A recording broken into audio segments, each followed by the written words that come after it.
conocer el borrador de la nueva Constitución para Chile. Y para ampliar este tema estamos en comunicación directamente desde Santiago con Miriam Enríquez Viñas, profesora de Derecho Constitucional. Buenas tardes, Miriam. Mariela Diegues la saluda en Buenos Aires. El tercer intento de proceso constituyente. Miriam, perdón, pero perdí la primera parte de su respuesta. Disculpas, tuvimos un problemita con el audio. La saludo en Buenos Aires. Muchas gracias, buenas tardes, Mariela. Comentaba que justamente hoy damos inicio formal al tercer intento de proceso constituyente, porque el primero fue el que se desarrolló con la presidenta Michelle Bachelet, el segundo fue el que terminó con el plebiscito del 4 de septiembre del año pasado, bueno, y este es el tercer ejercicio que hace la ciudadanía chilena para ver si es posible cambiar esta Constitución de 1980. Segundo intento de la gestión de Gabriel Boric. Entonces, Miriam, pareciera que el humor social está pasando en este momento por otro lado. ¿En qué medida esto impacta, digamos, ¿no?, en el trabajo de esta comisión que empieza a trabajar hoy? Claramente hay un interés y una afectación de parte de la ciudadanía muy distinta de este proceso constituyente respecto del anterior. Hay que pensar que en el anterior el resultado tenía que ver con el llamado estallido social, con un plebiscito donde claramente la ciudadanía por un 78% dijo que quería una nueva constitución, eligió a los convencionales constituyentes, pero claramente el rechazo del 4 de septiembre del año pasado generó mucho desánimo en la ciudadanía y por lo tanto hay bastante menos interés en este tercer proceso, cruzado además por otros problemas acuciantes como seguridad y otros que tienen con mayor atención a la ciudadanía en este ejercicio. Miriam, ¿hay una percepción por parte de los chilenos o de un sector importante, ¿no?, de la ciudadanía chilena de que se estaría un poco volviendo atrás con algunas cuestiones que ya estaban bien definidas en Chile? Claro, la propuesta que se rechazó el 4 de septiembre del año pasado proponía muchos cambios muy profundos, y este proceso constituyente de alguna manera reaccionó, este que se está iniciando el día de hoy, reaccionó a esa propuesta, que fue rechazada por el 62% de la ciudadanía, y por lo tanto se fijaron ciertos bordes o bases constitucionales que son una suerte de preacuerdo que determina cuál va a ser de alguna forma el contenido del futuro texto, que hace que las medidas que se puedan adoptar sean mucho más moderadas que la propuesta de la Constitución anterior. Igualmente hay cambios importantes, como por ejemplo la posibilidad de establecer un Estado social de derecho, pero hay cambios vinculados, por ejemplo, a la forma de Estado, donde ya probablemente no se podría establecer en Chile un Estado federal, sino que directamente esas bases constitucionales marcan, por ejemplo, la necesidad de pensar en un Estado unitario, eventualmente descentralizado, y un tema que fue muy controvertido en Chile como la plurinacionalidad, que fue una propuesta del texto anterior, hoy está acotada a la posibilidad de reconocer, por ejemplo, los pueblos indígenas en el marco de un Estado que refiera una única nación. Por lo tanto, plurinacionalidad parece que no sería una alternativa de los contenidos del futuro texto. Miriam, ¿cuáles son los puntos, digamos, 2 o 3, que impactarían directamente sobre la mayoría de la vida de los chilenos? Para entender un poquito, en referencia a la economía, en referencia a lo que hace a la vida de todos los días de los chilenos. Si usted tuviera que decirme, no, bueno, esto va a cambiar y esto va a cambiar y esto tiene muchas posibilidades de ser aprobado, ¿qué sería?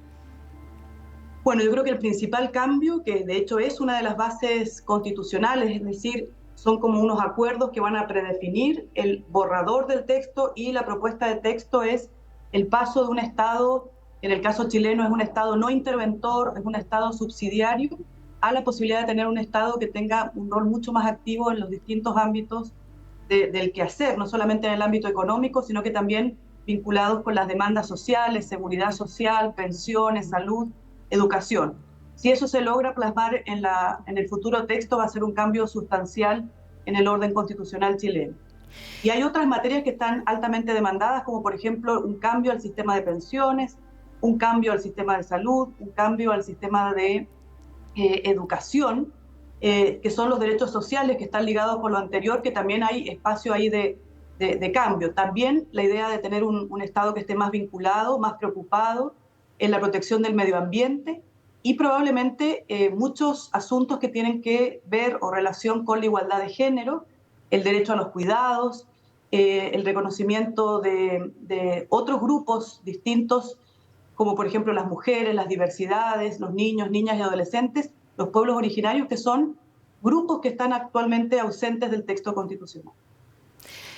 Esto tiene que ver un poco con el hecho de la línea ideológica del presidente Gabriel Boric. Esto, de lograrse estos cambios, ¿van a tener una continuidad en posibles futuras gestiones en el país? Un poco, ¿cuál es su mirada respecto de esta vuelta de timón? ¿Acompaña la voluntad ciudadana o, digamos, es algo que probablemente no se va a poder sostener en el tiempo y Chile después va a estar viéndose nuevamente discutiendo cambios constitucionales? Claro, la propuesta de texto constitucional que se rechazó era, de alguna manera, una plataforma muy importante para que el presidente Gabriel Boric pudiera desarrollar su programa de gobierno. Todo indica que esta propuesta de texto constitucional va a tener cambios más moderados que la propuesta anterior, y por lo tanto puede ser un buen punto de partida para este gobierno y para futuros gobiernos. Sin embargo, todo indica que estos cambios van a ser mucho más acotados. De hecho, la comisión experta que hoy se instala, prácticamente se está instalando en este momento, a las 12 era la reunión, tiene 12 miembros que son oficialistas, es decir, que son afines al gobierno, y 12 miembros que son contrarios al gobierno. Por lo tanto, va a ser bien reñida ahí la toma de las decisiones. Lo mismo pasa con lo que está por ocurrir en mayo de este año, donde se van a elegir los integrantes del Consejo Constitucional. O sea, no hay certeza de que las decisiones que se adopten van a ser afines a este gobierno, sino que van a ser decisiones, esperemos, que trasciendan este gobierno y sean las plataformas que permitan gobernar en los futuros años para el país. Miriam, ¿qué cosas han quedado definitivamente atrás respecto de la propuesta inicial?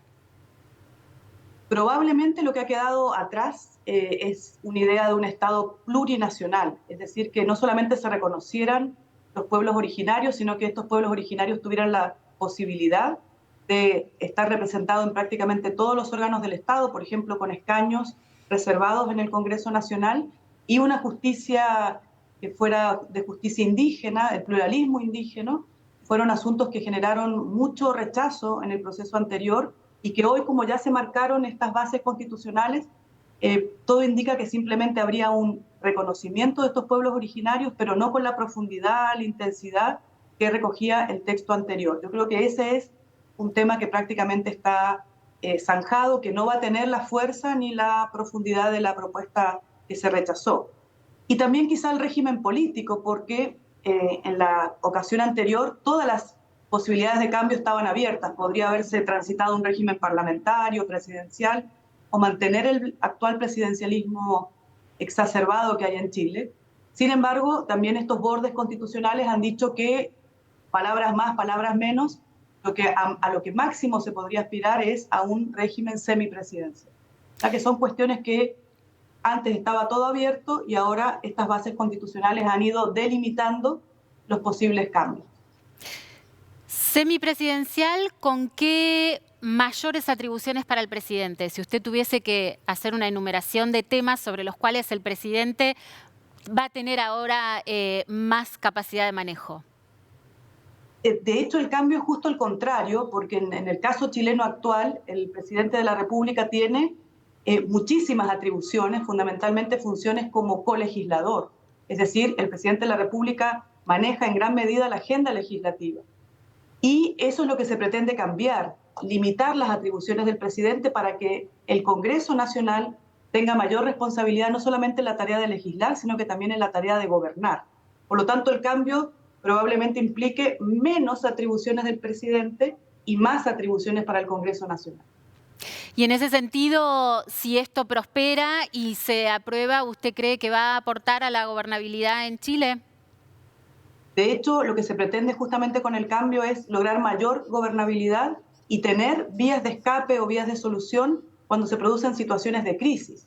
La crisis del año 2019, que fue una crisis económica, política, social, multidimensional, justamente bajo el régimen presidencialista chileno, en la configuración actual, no tenía mayores salidas, salvo, por ejemplo, que se hubiera destituido al presidente o el presidente hubiera renunciado. Entonces, lo que se aspira hoy es que hayan otras vías o mecanismos que permitan la salida a las crisis institucionales, como por ejemplo una mayor intervención del Congreso. Entonces, hay un diagnóstico más o menos compartido en Chile que es necesario cambiar el régimen político.